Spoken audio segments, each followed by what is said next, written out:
உங்கள் எல்லாருக்குமே தெரியும் இந்த கரூரில் நடந்த 41 பேர் மரணம். ஸோ அதில் இன்வெஸ்டிகேஷன் இன்னைக்கு வந்துட்டு அண்ணனுக்கு நடக்குது ஃபைனலாக, கடைசி இன்வெஸ்டிகேஷன் நினைக்கிறேன். ஸோ அது முடிஞ்சதும் அடுத்து என்ன பண்ணாங்க தெரியுமா?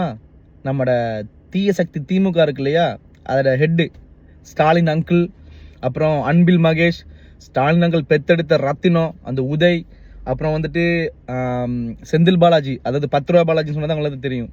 ஸோ எல்லா கல்லணைகளையும் கூப்பிட்டு வந்துட்டு கொடுப்பாங்க, நல்லா கூப்பிட்டு வச்சு கும்மி அடிப்பாங்க. ஸோ என்ன நடக்குன்னு சொன்னால், ஏற்கனவே இவனுங்க சொல்லி வச்ச பொய் நினச்சா பரப்புன அவதூறு, கொடுத்த இன்டர்வியூஸ், அட்டன் பண்ண ப்ரெஸ் கான்ஃபரன்ஸ், ஸோ எல்லாத்தையும் வந்து இருக்கும் இல்லையா, எல்லாத்தையும் பார்த்துருப்பாங்க. ஸோ இப்போ நீ வந்து சொன்ன மாதிரியே திருப்பி சொல்லணும். நல்லா ப்ரிப்பேர் பண்ணிக்கோங்க, நல்லா ப்ரிப்பேர் பண்ணுங்க. எப்படி பார்த்தாலும் கண்டுபிடிச்சிருவாங்க, நீங்களாம் கள்ள கூட்டம்னு சொல்லி கண்டுபிடிச்சிருவாங்க. உங்களுக்கு சரியாக எலெக்ஷன் வர்றதுக்கு முன்னுக்கு பெரிய ஆப்பாகணும். நீங்கள் வேணா படத்துக்கு வேணா ஆப்படிக்கலாம் நண்பா. ஸோ படத்துக்கு வேணா நீங்கள் ஆப்படிக்கலாம். ஆனால் அதை சைட்டெல்லாம் வந்துக்கிட்டு உங்களுக்கு செஞ்ச கரூர் பெரிய சம்பவம் நீங்கள் பண்ணி வச்சுருக்கீங்க. அது சத்தம் இல்லாமல் நீங்கள் மலைப்பிட்டு பார்த்தாலும் உடலையே பிடிச்சி வச்சுட்டாங்களே கடைசியாக. ஸோ இவங்களை கூப்பிட்டு கேட்குற கேள்விக்கு பதில் சொல்லுவாங்க, வடிவா சொல்லுங்க, மாற்றிக்கிட்டு சொல்லிடுறாங்க. அப்புறம் யார் இந்த கொத்தரி மைஸ், இந்த 200 ரூபா ஊப்பின்னு சொல்கிறாங்க இல்லையா, நான் அப்படிலாம் சொல்லக்கூடாது, நான் சொல்லலை நண்பா நண்பீஸ். ஆனால் உங்களுக்கு நீங்கள் ஒரு விஷயத்த புரிஞ்சுக்கோங்க, உங்களுக்கு பரப்பப்பட்ட அவதூறை வச்சு தான் நீங்கள் வந்து பேசுகிறீங்க, 41 பேசுகிறீங்க.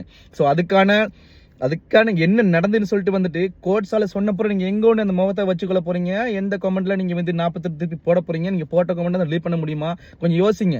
ஏன்னா லைக் இவங்க பரப்புன அவதூறை மட்டுமே கேட்டுக்கிட்டு நீங்கள் வந்துட்டு டிசைட் பண்ணுறீங்க, ஓகே ஃபைன்.